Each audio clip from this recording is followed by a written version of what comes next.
Freeman, thank you for joining us on We the People. Thanks for having me. How has it been so far? What have you experienced?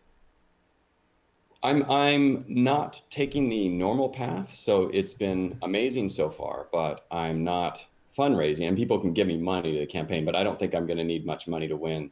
I Okay. went through the Democratic training, and the the only thing that they really seemed to be obsessed about was how much can you fundraise? And I even asked the question, I'm like, well, at what point do we engage the voters? Because there was no, it was always like, here's our platform, here's what we're going to do for you. Right. But what point do you actually talk to the voters? Because I mean, I don't know if they realize it, but the voters are pretty upset and people aren't very happy with either party. And to just continue on like nothing's going on and you should do everything the same way and not have it, at least a voter outreach or, hey, what can we do better? The writing was kind of on the wall, at least for the National Democratic Party for me. But they're still, in my opinion, trying to solve the problem the old way, and I don't think that's going to work. What do you mean by that? The old way. What is that? It's everything is about money, and once you raise a bunch of money, you use that with the regular vendors that they already have, and you mine voter data, and you send flyers, and you do robocalls, and if you can just do that much more than the other guy, you win. And I think you have to do that kind of stuff if you have a product that people don't really want to buy. And I don't think, I mean, I'm quite certain that conservatives aren't happy with the Republican Party, and I know progressives aren't happy with the Democratic Party. And if you are going to compete in one of those two institutions, you kind of have to toe whatever line, or at least be somewhat similar to whatever line their donors want. And that right there is kind of setting you off in the wrong direction. So even if you were, wanted to change the world and you were in it all for the right reasons, if you do it the way they suggest, I don't see how you're going to fix anything.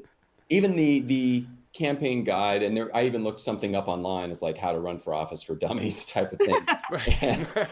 and it was all about fundraising, even the party list thing, and it said you want to hire your staff to do all the things that the candidate can't do, because the candidate has to be focused on the things that only the candidate can do, Right. and that was fundraising. Right. And Hmm. I honestly, I mean, I have that moral stance against fundraising. It's not something that I want to do or that I believe in, but I honestly don't have the mental makeup required to sit there on a phone for hours a day and ask people for So money. let's clarify. You're a progressive libertarian. Yes. So my guess is you would vote mostly along Democratic lines as long as it's not some kind of an establishment scam. Do you want to define your stance there? Absolutely. I I'm a progressive. I view the world through my heart. The final decision comes from my heart. And where I believe conservatives, it tends to be rationality. They want to know the long-term logic of a system, whereas progressives tend to want to, at the end of the day, you want to know that your decisions were moral and they were just.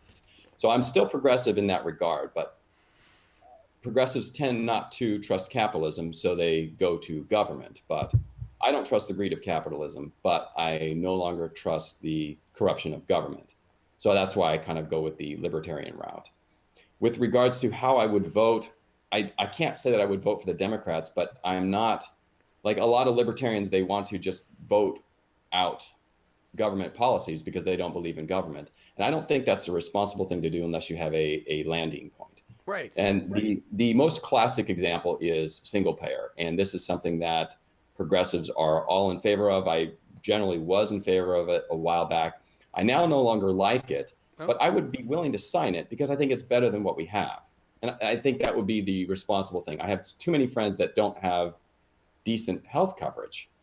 And I think single payer would help. I would prefer the public option with strengthening Medicare. But at the same time, that's almost potato potato. At the end of the day, the people need to take control of it and not the tell government. us. What is Oh, this? well, I'm not advocating the resource-based economy yet. I think that's too giant of a step. So that's actually why my platform is, uh, I mean, if we want to jump into that, Yeah. it's effectively creating a new cooperative economy, as the intro said. All right. And the central node of that is open source philosophy marries small business.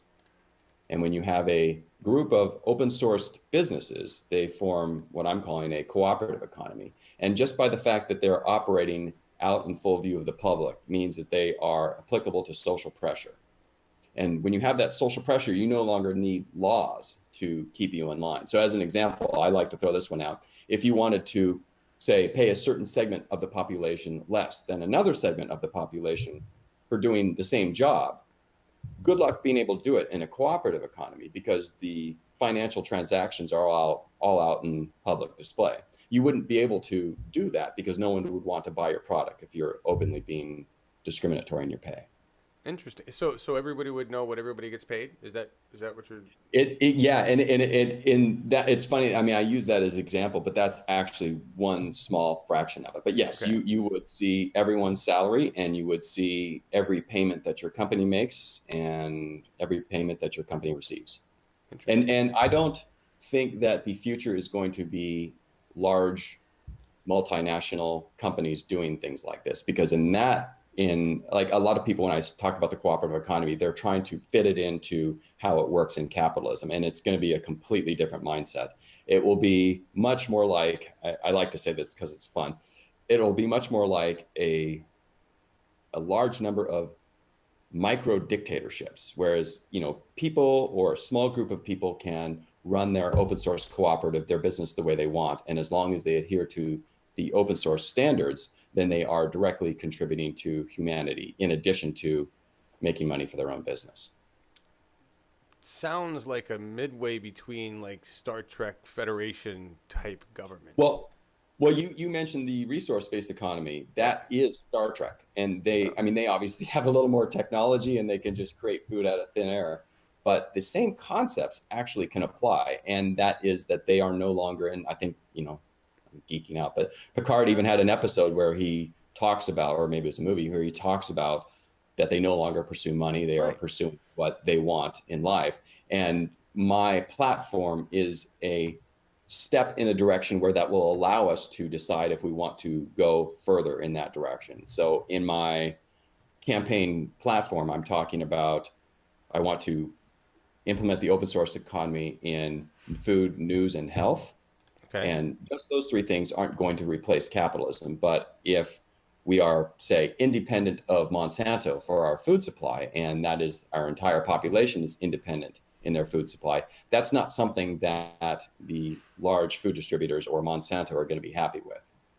But that gives the population the independence, at least with food, that they would need. And then we do the same thing with news because I think we have corporate filtered news where they seem to like war and division. And if we get our own news network that is unfiltered and independent, then I think we will get a lot better quality news. All And right. the same So thing can be said for health. If you pretty much do not need the health insurance industry, that's an no. industry that does not even need to exist. And the drug industry has a little bit too much power, in my opinion, just a little bit too much. And if we start to open source that and take control of it ourselves, then that leads to our freedom.